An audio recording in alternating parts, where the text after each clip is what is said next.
Welcome to the third lesson in the Scholarship Masterclass, and here we're going to be talking about how scholarship money is actually handled.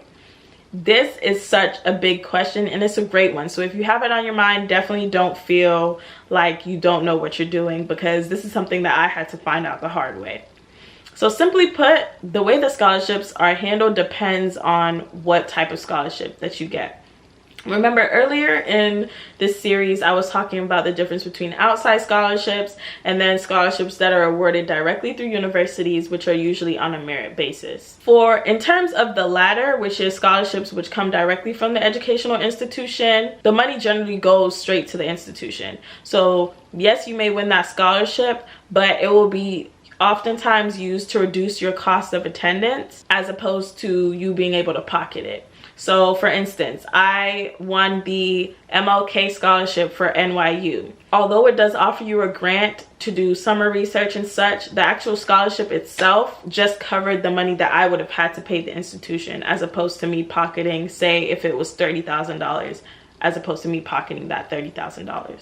The same thing can be said for outside scholarships. Most outside scholarships do actually end up sending the scholarship directly to the institution itself. And depending on whether your school is a need-based school or not, they may displace your scholarships and you won't get that money reimbursed to you. But we'll get into that a little bit later. Other scholarships do send you that money right into your pocket. That $2,000 came straight to me. This $500 came straight to me, and another $3,000 came straight to me from a different local scholarship.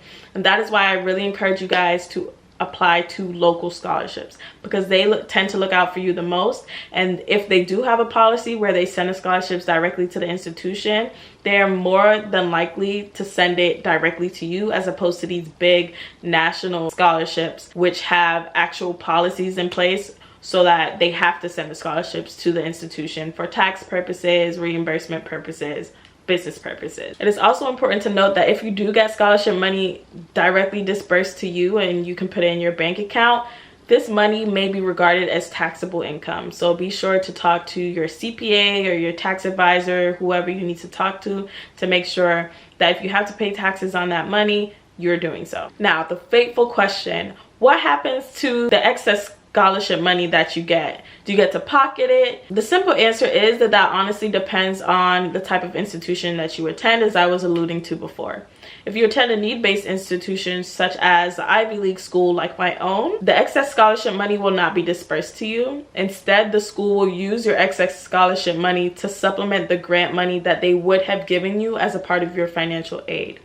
And this phenomenon is called scholarship displacement. So in layman's terms, this tactic entails colleges and universities redirecting or displacing previously offered grants and scholarships with outside scholarships that the student earns, so that you don't have a surplus anymore. This leaves the student with a net gain of zero, since their scholarships don't help them pay for school in the ways that we are often led to believe. Typically, financial aid is reduced in this order: first, unsubsidized government loans, then subsidized government loans, then work-study obligations and summer savings requirements, then institution-based grants. The financial burden isn't severely reduced, and schools get to pocket the excess scholarship money while still requiring a non-negotiable payment from students named a parental contribution, which is based on your EFC. To keep all of this in mind, for context, this is only at need-based institutions like the Ivy League and other adjacent schools like Stanford. But you really want to make sure that you're reading thoroughly through the financial aid rules and regulations of specific institutions, because a lot of top 20 schools are need-based, but they may not have exactly the same policy as this. State-based institutions, while they do tend to offer scholarships and admission or just courtesy based on need, they don't follow this same line. So a lot of people who go to state-based schools or other schools outside of the top 20 will be able to get that extra scholarship money back into their pocket. So let's say that it costs $20,000 to go to school, and I have this $20,000 scholarship from Coca-Cola. But before the school finds out that I have this scholarship, they offer me $20,000 to pay for school, because based on my FAFSA, they say, oh wow, she has a lot of demonstrated need, so we're gonna help her out. But as soon as I send in the information that I have this extra $20,000 coming in, you would think that since they already gave me a $20,000 grant from the university because of my financial need, and then I also have another $20,000 coming in, you would think that I would have a $20,000 surplus, because it only costs $20,000 to go to the school. I'm bringing in another $20,000, and they already said they're gonna take care of me with their institutional grant. That's not what happens at need-based institutions. Instead, they will take back the $20,000 that they initially gave you on the institution's behalf and say, oh, you already have a $20,000 scholarship coming in, so instead of having this $20,000 surplus, which you could pocket, we're gonna take back the $20,000 that we gave you so that you can use the $20,000 from Coca-Cola to pay for school. This is largely dependent on what FAFSA determines your EFC is, and as I was saying before, your EFC stands for your expected family contribution, and this number is determined based on a compilation of your assets, income, and other pertinent financial information. They may also use the information that you disclose on the CSS profile.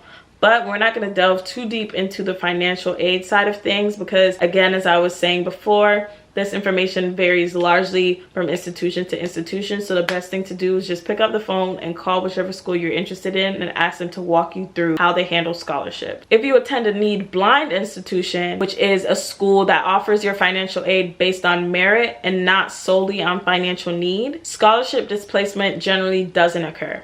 In this case, you're issued the excess scholarship money in the form of checks or direct deposit. So hence you're pocketing that money. Still, schools have their own financial aid guidelines and techniques, so I recommend looking into this and speaking with the appropriate offices before committing to a university. So what did we learn in this lesson? Long story short, the way that your scholarship money is handled depends on whether you go to a need-based school, such as the Ivy Leagues, or a need-blind school, such as state schools and other institutions. Local scholarships are more inclined to disperse the scholarship money directly to you, so it goes into your bank account and you can live your best life, but also be sure to figure out whether you have to pay taxes on that money, because in certain states scholarship money can be deemed taxable income. All in all, while it is great to apply for these big national scholarships, that money is probably going to go directly to the institution, and unless you go to a need-blind school, I would definitely think twice about putting more of your energy into the bigger scholarships versus the